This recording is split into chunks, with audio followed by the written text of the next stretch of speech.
How did we meet? Well, we all went to Kamehameha schools. Nalani came in kindergarten. Yep. I came in the first grade. I came in Lehua, seventh grade. Angie was intimidating.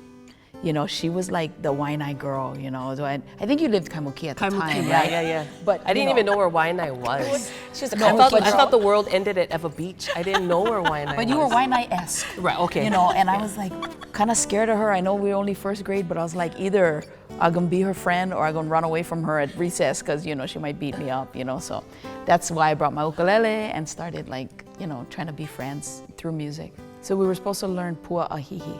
That was like our homework. That song has like 20 verses. I don't know, crazy, right? And we're trying to memorize, and we're outside of the choral room learning, and we get burnt out, and we're like, hey, I was listening to this on the radio, and we started playing Stray Cat Strut. And the dean of students at the time heard us, and she came out, and we thought she was going to scold us. And she said, would you guys like to compete in the Search for Talent contest and represent Kamehameha? And we're like, okay. And then we ended up winning. And our prize was we went to Sacramento to sing for this California state competition. Yeah, but that was fun. And so that was actually the first song that we ever did together. Ooh, ooh, black and orange stray cat sitting on a fence. Ooh, ain't got enough dough to pay the rent. Ooh, I'm flat broke, but I don't care.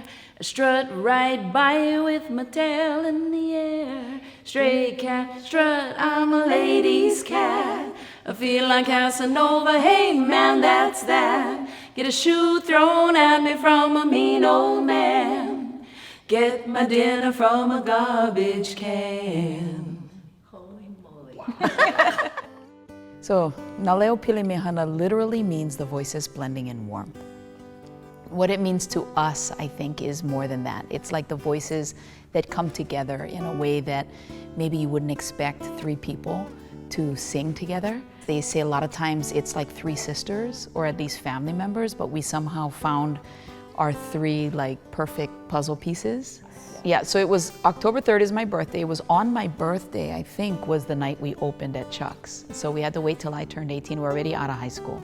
So we had to bring our own sound, set it up, and take it home. Okay, I had a 1966 Oldsmobile Cutlass convertible. Everyone wanted to ride in it because she was a boarder, but she was allowed to have a car on campus because we worked, because we were working at the time as seniors. We were gigging. And so she was able to keep it on campus. So all the boarder girls would be like, we'd like one ride.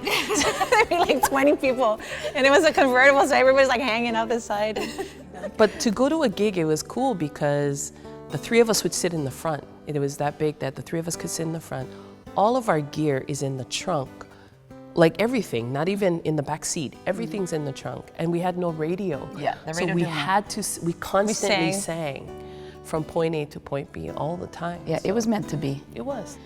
So we had a soundboard that was huge, and it was a 6-channel board. I mean, that thing was so heavy. You and I both had to take an end and bring it in, and it was huge.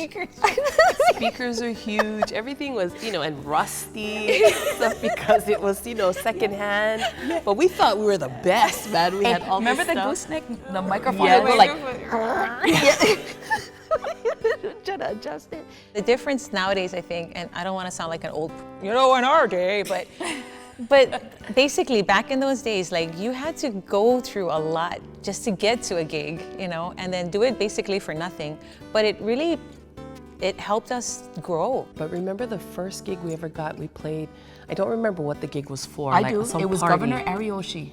Okay, and we all got The Christmas 50, party? We all Yeah. got $50. Yeah. And what did we do with that $50? We went to a jewelry store and we all bought Our boyfriends' gold chains. That is so stupid, Ash. No, but it's true. Okay, I would like to say it. I would like to say it. I remember it was like on Kapilani Street. I remember $50. that place. We went to my gold chains. I don't know if I would tell my 17-year-old self anything. Oh, she was would bust herself up if she told herself something. Like, what you telling me? Who are you talking to? Oh, yeah.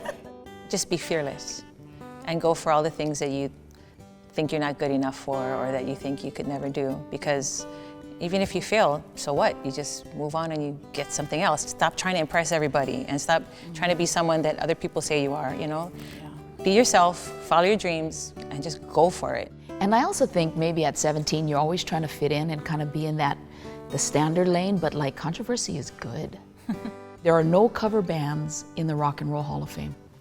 So write and write and write some more.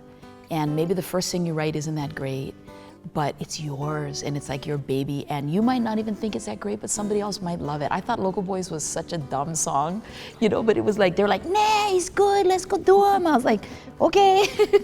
You never know what's gonna make an impact. So if you're a musician, make music. If you're an artist, make art, you know, but make it and figure out the laws that pertain to it so that you own it and not somebody else out there taking credit for your creativity. I think that everything that we have done has been for the betterment of the group. Our friendship definitely has helped me personally through a lot. I think I'd like us to be remembered as a group that made people feel good. I always tell people, think of like 3 best friends, starting a business and a hobby and a life and their families and all those things coming together for 35 years and being able to do like the funnest business you can think of in the world. That's us, like so blessed, you know? And I think we would be blessed anyway, just because it's music, but to do it with like your friends and your family surrounding and cheering you on, awesome.